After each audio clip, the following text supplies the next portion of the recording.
here for the Monaco Grand Prix. Let's see if we can get a good angle. There we go. We've got the lights coming on. We've got Veloce Surprise on pole position. Can he hold on? He'll have the inside line into turn one. Not much wheel spin for the front runners. And it looks like Leopard is actually going to be shooting up the inside on his teammate, but no, he thinks better of it. Rather goes defensive from OMG. It's Joe who's gotten an incredible run coming out of turn one and up the hill. And OMG, it's Joe is already up into a podium position. And VSR Pinecone is really threatening that second Ferrari for what is now fourth position. An absolutely blazing start for the Force India and for the Haas as well.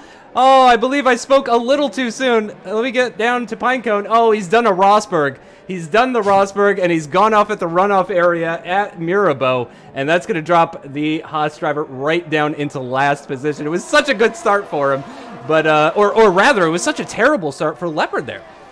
Because as we've been saying this entire time, it is so incredibly difficult to make an overtake here. And as I said just before the race started, and Surprise is already done. Does he have some sort of damage? Is he getting a replacement wing? Can you take a look for me and see if he's getting a replacement? No, he's not getting a replacement wing, but actually one of the other Ferraris is in as well. This may be the pit stop window, Justin. A lot of guys have come into the pits. The Force India, the Ferrari, the Haas is in as well. There's carnage in the pit lane as well. You can absolutely, there's so many cars just darting out the pit lane there. And it looks like Joe is going to comfortably come out ahead of P1R Brown, or is he? P1R Brown has jumped the both of them. An incredible drive from P1R Brown. He's within DRS range of Car Powerful, and actually it's rather close, and that's actually because Car Powerful has disconnected, so that is why. But at least that did allow Cryo Lockdown to make that overtake nice and easy. I tell you, there's no overtake easier to make than when the car in front of you is ghosted. Down the inside, sorry, Leopard nearly made the move into Massenet. I said it was going to be close, you could try it if you dare, but he damn well nearly did. And we enter towards the end of the first sector, thinks about a move on Joe, thinks better of it. Into there, and he's got so close. It's almost there, but there he goes down the inside. What a move for the Ferrari. He's going to get it stopped. He is, but he's going to barge Joe out the worst. Said you had to get your elbows out, Justin, but what a fantastic move from the Ferrari. Maybe the first one we've seen on track so far. Through the swimming pool section, just under 90 miles an hour through that chicane. Oh, he's so desperate. You can see the desperation. Again, Evo's not going to do anything stupid. Oh! No! Yep, and he's going to wait because that is the kind of person that Evo is. And I think that was really a lag moment. Again, I'm riding on board with Evo. I don't think his front wing was actually touching the back of the Mercedes. I think he was just a little bit too close to where it caused almost a lag incident. He's on the exact same tires as Evo, and I wonder if essentially Surprise is going to win this race for Brown.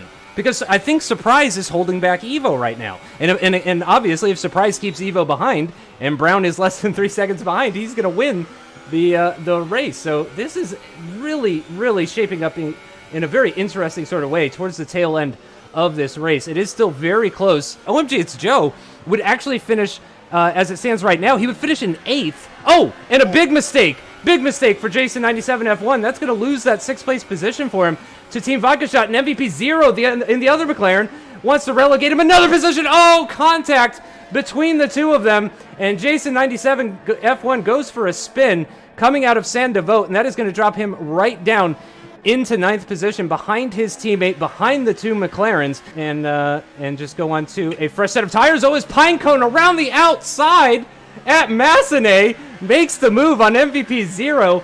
Our two podium sitters, both those guys have been on the podium already this season, but instead they're battling for 7th in this Monaco Grand Prix. And the Haas, with the barrier at the exit of Tabac, slices his way through the chicane. Oh, he gets a great exit, though, up the inside at Rascasse, and that's another position. That's 2 positions on 2 McLarens for the Haas driver of VSR Pinecone. Moves himself up into 6th position, and now he's just got a Force India ahead of him with half a wing. Surely, through Massenet, through Casino, can he get him on the exit, on the run down towards Mirabeau? No. OMG, it's Joe kind of sticking to the middle of the track, but here comes Pinecone up the inside at the exit of the corner. He's going to have to go around the outside at the hairpin, which is very, very difficult to do. He will have the inside line, though, for the next couple of right-handers, and I believe he is going to get the job done on OMG. It's Joe. Yes, he does. Pinecone moves up into 5th position as P1R Brown wins the Monaco Grand Prix thanks to a couple of 3-second time penalties for Veloce Surprise and CRG Evo. I would have been on board with that going on, but Pinecone, again,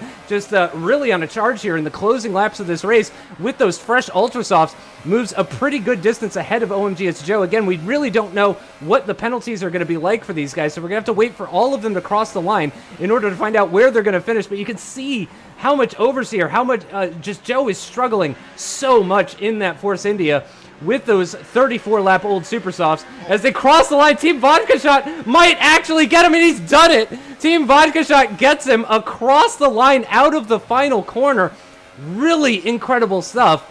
MVP Zero actually moves up into 5th just because of not having any sort of penalties. So that's an incredible result. I said earlier that Team Vodka Shot was the leading McLaren, and MVP Zero has gone and proven me wrong on that one.